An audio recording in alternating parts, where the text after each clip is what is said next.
Thank you so much, Celeste. Thank you for having me here, and thank you for the wonderful introduction. Absolutely glad to be associated with Holistic Lifestyle Conference and Expo that we are going to have next year. So at the start, I would like to invite everyone watching this. Please do join us from the 31st of May to the 3rd of June 2023 in Orlando, Florida. Absolutely would be wonderful to have you all there. Namaste. I'm Dr. Dahnwantari Jha, and today we are going to talk a bit about Ayurveda versus modern medicine. You might have heard about Ayurveda, you might have been wondering about Ayurveda, or maybe you have not heard about Ayurveda, right? So let's see what system of medicine this is and how this goes on. This is the Lord of Ayurveda. We in Ayurveda are usually the believers of energy, believers of God. And we believe that everything that happens to human life happens for a reason. And there is a supreme soul or an energy controlling us. You may be a believer of any religion. You may be a believer of Hinduism, Sikhism, Islam, Christianity, Zen, Buddhism, anything that you believe into, but you believe into some supremacy above you because not everything can be controlled by the humans, right? So this is a small prayer to Lord Dhanvantari, the god of Ayurveda, the chief propagator of Ayurveda. So I just start with a small prayer. Namami Dhanvantari Madidevam Sura Surairvandita Pada Padma Loke Jararu Bhayamrutyunasham Dhataramisham Vividaushadina. Basically, it's a prayer to the god of Ayurveda that hope you give us the power and strength to heal each and every pain in this world, to give all the humans a very good quality and a better and a longer life, and one who is the person or the energy to take away all our sins, all our problems, issues, and diseases, and who is the knower of everything in this world that can be used as a medicine. So our today's topic usually basically is Ayurveda versus modern medicine standing the test of time. We are seeing this huge advent, I should say, around the globe about emerging traditional medicines across the globe. And then when you go to the base of all these things, or when you go to the base of modern medicine, you find that even modern medicine found its root or got its start from the traditional systems of medicines across the globe. Now, usually I don't like to call these systems as traditional systems of medicines because they were thought about. They were very well researched, but because of some lacking into writing or things during that time, or the system during that time, they were not very well documented. And so many times we like to call them as traditional, but they are not very traditional. They are actually scientific systems of medicines. Usually tradition is, if I follow something, even if it's wrong, I'll pass it on to my kids. But that would be a wrong following. So that can be traditional medicine, but scientific medicine is something which is scientifically proven, which has stood the test of time, which is our topic today. And that is why it has survived for thousands and thousands of years, and which, when passed to someone, will still stand true. So that's our topic for tonight. So this is Asclepius, the Greek god of medicine.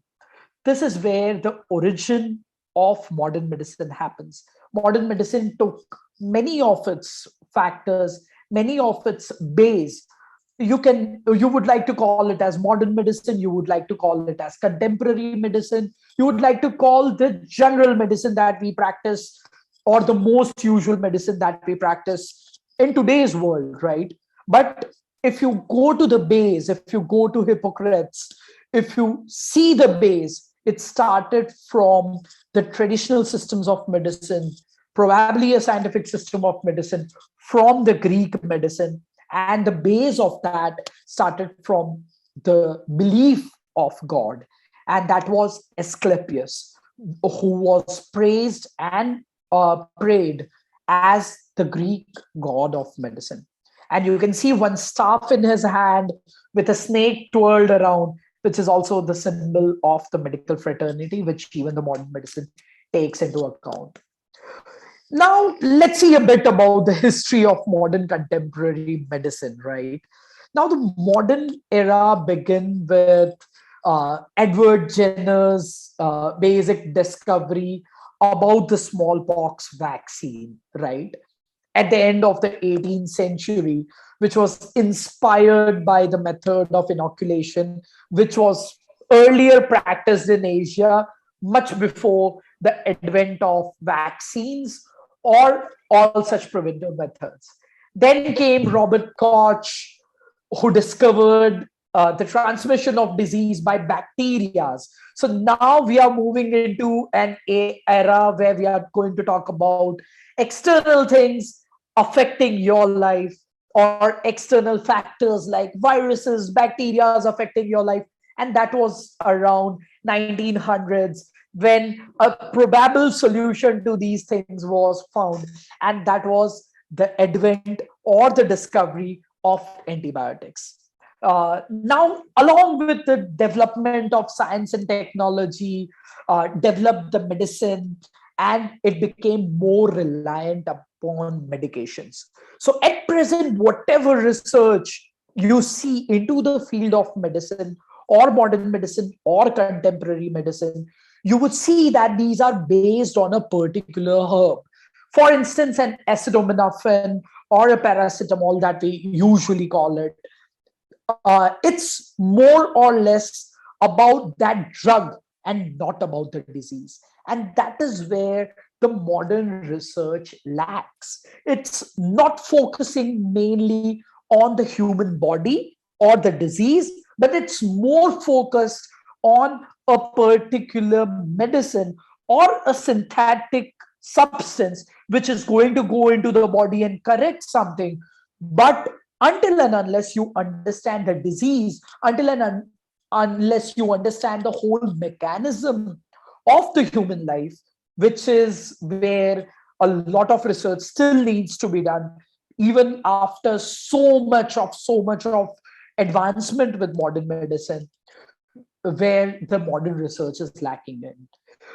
Later, if you see in Europe, right until the 18th century, not only animals and plant products were used as medicine, but also human body parts and fluids. Human urine was used, human blood was used, all these things. And they were more relying on, say, things which were natural and more important or more similar to the human body, right? But with the advent of medicine, with the advent of technology, this complete focused shift onto synthetic substances, which somewhere brought a lot of adverse effects along with it. Pharmacology basically started developing in its base from herbalism and drugs. Even today, many drugs like atropine or ephedrine or warfarin, aspirin, digoxin, vinca alkaloids, taxol, hyoscine, all these things are more or less based on herbs. And that is where we understand that all these old scientific ancient medicines, which were going on from tradition to tradition into older civilizations of the world, had known or understood the body in much better way, and not just the body, but also what external substances, what external herbs can be used by the body to heal the body were understood very well. And Ayurveda is one such system of medicine originated in India. We're going to talk a lot about Ayurveda later as well. The first antibiotic, the salvarsan or the arsphenamine, discovered by Paul Ehrlich in 1908, was observed as he saw some bacteria took up toxic dyes that human cells did not take. And the first major class of antibiotics that was discovered were the sulfur drugs, derived by German chemists originally from azo dyes. And that is how antibiotics started coming into play. Now, if you go back to the last slide, if you see this slide, the year that you are seeing is 1900s. That means our modern contemporary medicine is just 120 years old. So all the modernity that we have developed with the advent of science and technology is still very young compared to many systems of medicine across the globe. May it be traditional Chinese medicine, may it be Greek medicine, or may it be any other system of medicine which has been practiced in traditions but were extremely scientific, right? And you would be more surprised to know that the oldest system of medicine in the world is Ayurveda. And again, you take any system of medicine in this world, even the modern days of four humors theory by Hippocrates, it was taken from Ayurveda, which talked about the three doshas, the three humors of life, and an extra dosha when few of the authors of Ayurveda talked about blood as in humor as well. And that is where the origin of all the systems of medicine across the world happened. Now, the oldest text of Ayurveda available at present is the Charak Samhita, which was originally named as the Agnivesh Tantra, which is dated back to at least 5,000 years from today. So you can imagine a book being written 5,000 years back, and the medicines, the practices, the treatment written in those books are still as effective as today. While the modern medicine, the contemporary medicine, the 120-year-old medicine, which develops a drug and after 10 years says that this drug is useless. Or probably nowadays, with the most new emerging trends, it's like a drug is invented and next year it is said to be harmful to the humans. But you have a science where the oldest written text, I'm just talking about the written text of 5,000 years old, which is when the writing on papers in human civilization started. Before this knowledge used to be passed from teachers to their students in the form of verbal knowledge, oral knowledge, practiced knowledge. And this is why I always say that it is extremely important to understand our history. And when I talk about the word Ayurveda, the word Ayurveda basically means the science of life. It is composed of two words, Ayu, which means life, and Veda, which means science. That means it is not merely a medical science to treat a disease, but it is the science of life. Why are humans born on this earth? What is the purpose of life? How do you live a conscious human life? That is what Ayurveda teaches you. That is what Ayurveda is meant for. And medical part of it is just a small part of this whole holistic, huge science. In Ayurveda, if you see these old texts, you would find mentions of how to dissect a modern medicine, modern body, or a human body, basically. If you see the history of modern medicine, the history of dissection is not very old. Uh, it may be about 400 or 500 years old, but Ayurveda used to talk about this even much before 5,000 years ago, right? So, dissection of bodies, anatomy of the human body, embryology, how a child is developed, how a child is born, uh, talks about various patients of the world, various pains, various diseases, various ailments, the basic principles of human health, human life, the diagnostic tools for diagnosing various diseases, the prognosis, how and what, which disease will get cured, which won't get cured, which can just be managed by medicines, which needs surgery and treatments, and even surgeries were mentioned into Ayurveda. And even modern medicine considers Shushruta, the Ayurvedic doctor, as the father of surgery, because there has been mentions of plastic surgeries, labuloplasty, nasoplasty, head transplants, or things like that, which were explained into an extreme detail into these texts of Ayurveda, which were written about 5,000 years old. So you can imagine the base of this amazing science, right? The basics of Ayurveda kind of, because during that time, you can imagine there were no X-rays, there were no scans, there were no USGs or things like that. There were no blood tests and all. Because of the advent of technology, we have all these things now. So during that time, they had to establish a system through which you can understand the internal environment of the human body. And that is where they devised this system of five basic elements of the world. And then they said there are five basic elements of the world, which are ether, air, fire, water, and earth. So these are not just an particular element, but they are properties of substances. Say, for instance, ether. Anywhere where there's a hollow space, it's basically ether dominated space. So our intestines have a huge hollow space. So that's an ether dominated place. Air, anywhere where there's a movement, the planetary movements, our body moving, my hand moving like this, all the thoughts going from my brain to my mouth and coming out, all this is due to the movement of air. Then comes fire. Any metabolism, any digestion, any conversion that happens because of this fire element in the universe and also into our body.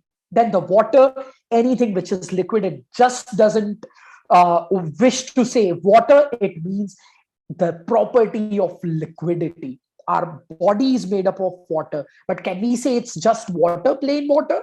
No, it's liquid, it's fluid, right? So that's water. And finally, earth, anything which is solid, the solid organs, our bones, all the solid things into the universe, which brings stability, which brings nourishment in our body, is earth element. So this is how finally they had described about this, and on the basis of this they made three humors, that is vat, pitta, and kapha, which are basically the physiological functions of the human body. So whenever there are the different functions of the body, they define it in form of vat, pitta, and kapha. And that is how beautifully they have devised this, so that you don't need any scans, you don't need any blood reports. You just, by the function of the body, you can say which function is affected, which dosha is affected, and what you need to do. How is this going to affect? Why did they say the universe and the human body is the same? Because if you understand the properties of the substances which are given from the external environment into the body, and if you understand the exact mechanism of the dosha in your body or your particular body type, then you will easily be able to cure the smallest of the issue and also the biggest of the issue of human health. And it will not just help you to treat your diseases, but it will also help you keep your body away from any possible disease. But the only requisite is you understanding your own body, because you as an individual are unique. And that is what Ayurveda says. And that is how it approaches diseases, right?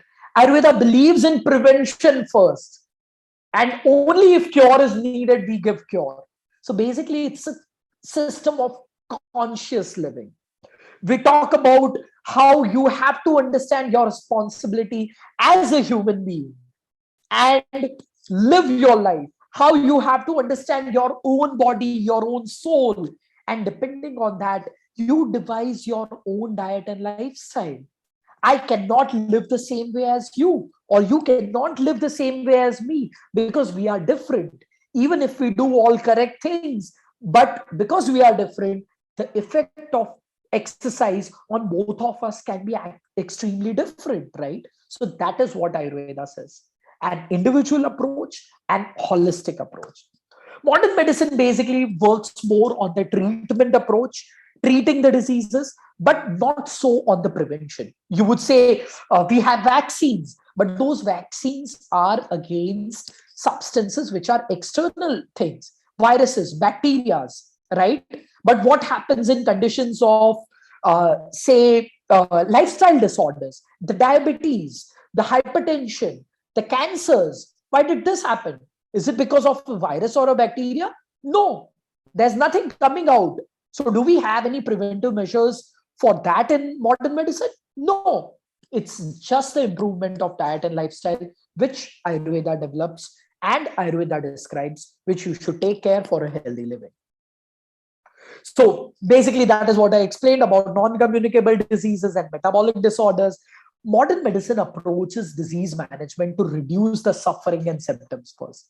The first thing that modern medicine gives you is either an analgesic or a painkiller or things which will reduce your pain. But Ayurveda aims to target the base of the disease. So even if I stop your brain to perceive pain, but still there is some problem going on into your body, which is still causing, and the disease process is going on, which in longer term will cause huge difference for your body. And that is where the modern medicine can be good for acute diseases, emergencies, surgeries. But Ayurveda is extremely good for chronic disorders, metabolic disorders, diabetes, hypertension, liver diseases, autoimmune diseases, because modern medicine doesn't have any answer to these things because of its approach of just suppressing the symptoms. While Ayurveda doesn't do that, it acts on the root of the disease, and that is how it takes care.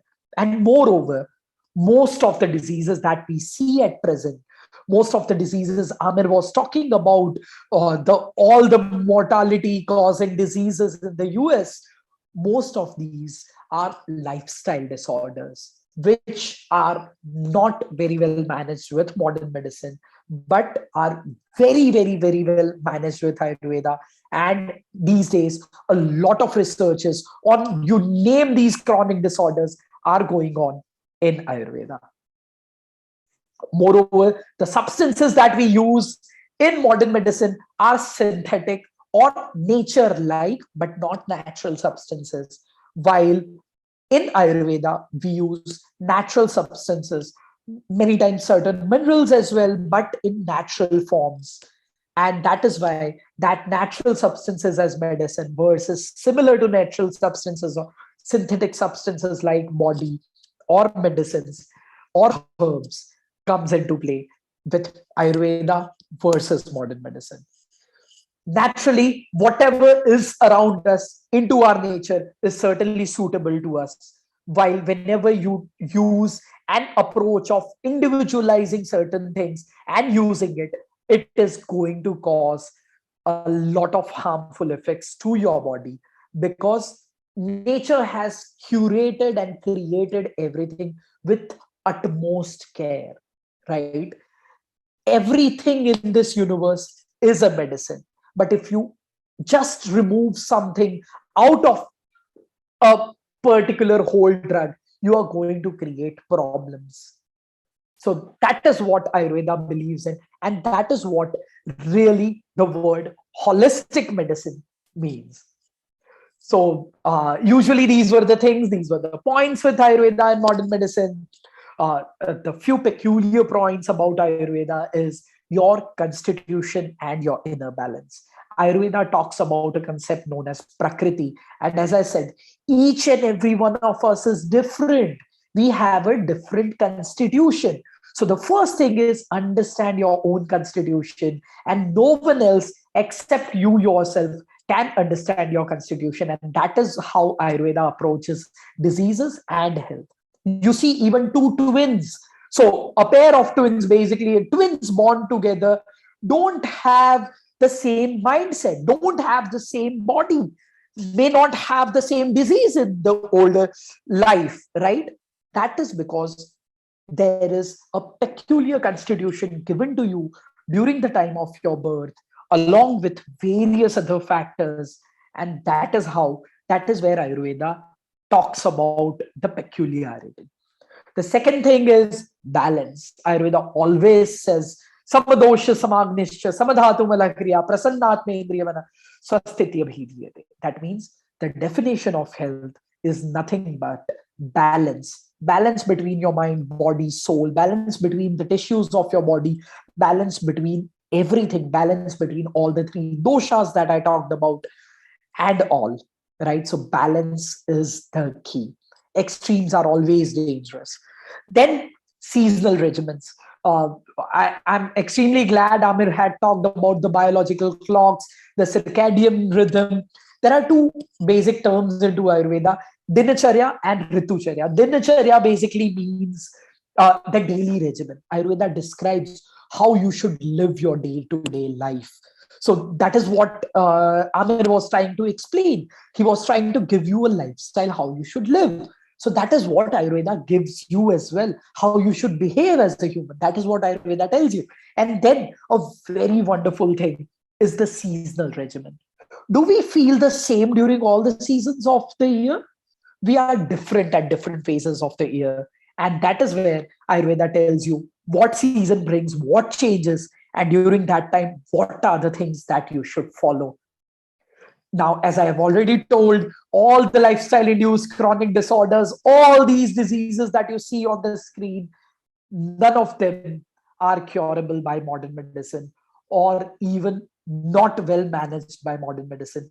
But Ayurveda has answers to all these things. If you approach Ayurveda at the correct time, it is absolutely wonderful today, and it's a set basically, because you can believe that it's a very nice time to talk about Ayurveda. Today, 28th July, is the World Hepatitis Day, also known as the World Liver Day. Liver is the only organ in the human body which can regenerate. It can regenerate, right? You put a small piece of liver into someone and it will grow into a full-size liver. But still, modern medicine doesn't have any answer to any liver disorders, while Ayurveda manages liver disorders like a boss. So all these places, Ayurveda works wonderfully well. We have a lot of researches nowadays where we have completely reversed absolutely most drastic and dangerous liver disorders in the modern society. So this is a bit about my propagation of Ayurveda throughout the world. So I have been teaching Ayurveda, I have been propagating Ayurveda, this holistic system, because I believe that if we try to understand the smaller aspects of Ayurveda, if we try to inculcate the principles of Ayurveda into our life, we are going to live a very healthy and happy lifestyle, and we can give a very good life to each and every human on this world. And also for our planet, we can do a lot with Ayurveda. So since 5 years, I have been working hard to propagate Ayurveda across the globe. So these are few of my works on yoga and Ayurveda in France, Corsica, Europe, Italy, Norway. So these are our teachings and the celebrations of Ayurveda and yoga. now at places like China, where traditional Chinese medicine was already there, even there, Ayurveda is growing in popularity.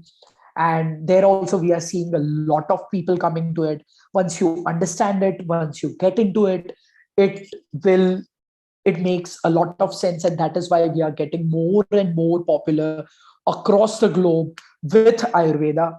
And thank you so much. Thank you, Celeste, for having me here. And I'm also one of the advisory board members for Holistic Lifestyle Conference and Expo, because Celeste wanted an Ayurveda representative there. So I'm extremely glad, and I hope to see all of you next year in Orlando, US, and would be amazing to have you all. And this whole effort by the whole team of Holistic Lifestyle Conference and Expo, where East meets